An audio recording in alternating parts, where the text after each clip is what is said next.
You are in a room full of people, everyone's laughing, everyone seems to know exactly where they fit, and you are standing there thinking, how is everyone so comfortable right now? Not because you are shy, not because you don't like them, but because something in your chest keeps whispering you don't belong here. And you didn't know what to do, laugh with them, ask if they're okay, because something felt off but you couldn't name it. Here is what most people get wrong. They think it is a defense mechanism, and then they stop thinking.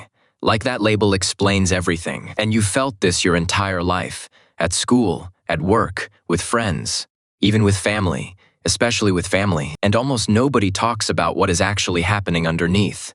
You know exactly who these people are, though.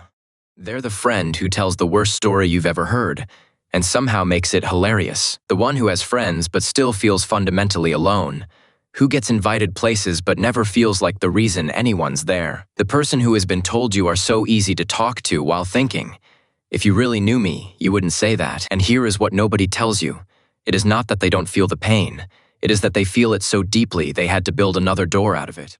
So let's go back, because this pattern almost always starts in childhood, and the origin is more specific than you'd think. Picture a kid who is loved, fed, housed, safe, but never quite mirrored. The parents are there, but they're not tuned in, not to the kid's frequency. The kid says something and the response is slightly off. They're excited about something and the parent changes the subject. They're sad and they're told to cheer up. Nothing abusive, nothing dramatic. Just 1,000 tiny moments where the message is you are welcome here, but you are not quite seen here. Psychologists call it a failure of emotional attunement. It is when a caregiver is physically present, but emotionally misaligned with the child's inner world. In plain English, you were loved, but you weren't known, and there is a gap between those two things that most people never learn to name. And that gap becomes the template. The not belonging doesn't stay in childhood. It becomes the lens you see every room through. New job, new city, new relationship. Doesn't matter. The lens travels with you, and every new room triggers the same quiet question. Your brain learned early that presence doesn't equal connection. That being in the room doesn't mean you are part of it. So as an adult, you walk into any group and play the part. You know the lines, but underneath you are always scanning. Do they actually want me here? Would they notice if I left? And that scanner never turns off. The tragic part is, evidence that you belong is everywhere. They call, they invite, they tell you they care, but your brain files it under unconfirmed, and the spot becomes a container for that feeling. So going back isn't habit, it is medicine. But here is the thing, there's a third layer most people miss completely, and it has to do with anxiety. Not clinical anxiety necessarily, just the everyday kind that hums underneath. Psychologists call it the imposter belonging paradox. The better you perform connection, the more you are convinced it isn't real. Because if they knew the unperformed you, would they still want you there? And that question lives in the background of every interaction. It is not loud. It is not dramatic. It is just always humming, always running, a program you can't close. There is this weird paradox, though. The people who feel like they don't belong anywhere often belong everywhere a little bit. And that is precisely the problem. They can code switch, they can adapt, they can be the version of themselves that any given room needs. Funny here, serious there, supportive over here, quiet over there. But the cost of being everything to everyone is that you start to lose track of what you actually are when nobody's watching. Psychologists call it identity diffusion, not a disorder, a pattern. Where your sense of self gets so flexible, it starts to feel like it doesn't exist at all. In real terms, you are not lost. You are spread too thin. You've given so many rooms a version of yourself that the original feels hard to find, and some nights you lie there thinking, who am I when I am not being what someone else needs? That silence is the loneliest sound there is. And let's talk about the loneliness piece, because this kind of loneliness is different. It is not the loneliness of being alone. It is the loneliness of being surrounded. You can have a full calendar, a partner who loves you, and still feel this hollow hum underneath everything that says you are not really home anywhere. Psychologists call it existential isolation, the sense that no matter how close you get to another person, there is a final gap you can never cross. And everyone feels this sometimes.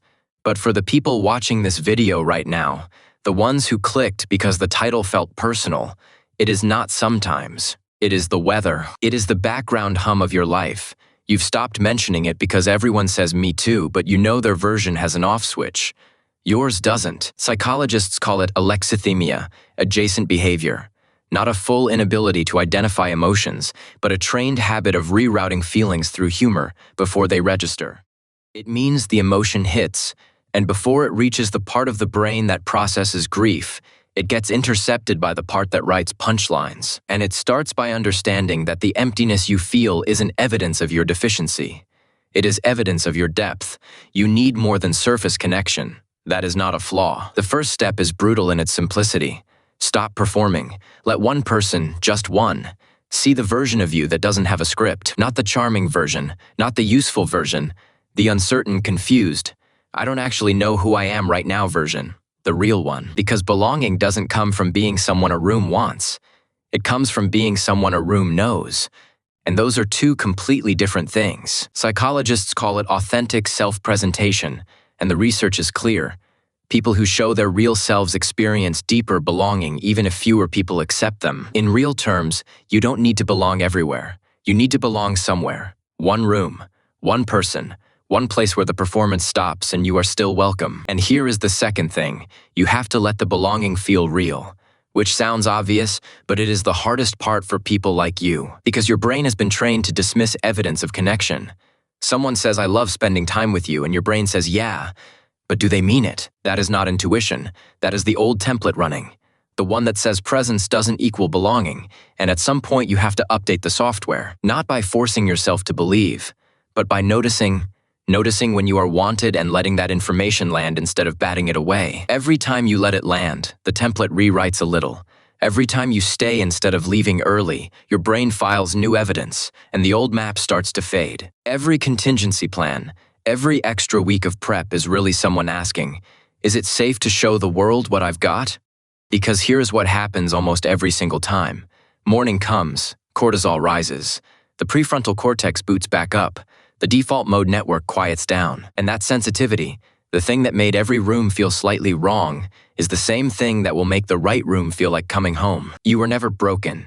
You were just looking for something most rooms couldn't give you. A place where you didn't have to translate yourself to be understood. And that place exists, not as a destination, but as something you build, one honest conversation at a time, with people brave enough to be real with you too. And I am going to keep going back to it. Not because I am stuck, but because it is the one decision I don't have to think about.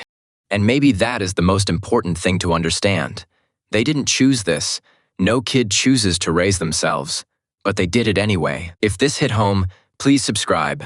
I genuinely appreciate it, and hit that join button to become a channel member if you want to support these deep dives. Because belonging starts the moment you stop pretending you already do. You deserve a room that doesn't ask you to be smaller. You always have.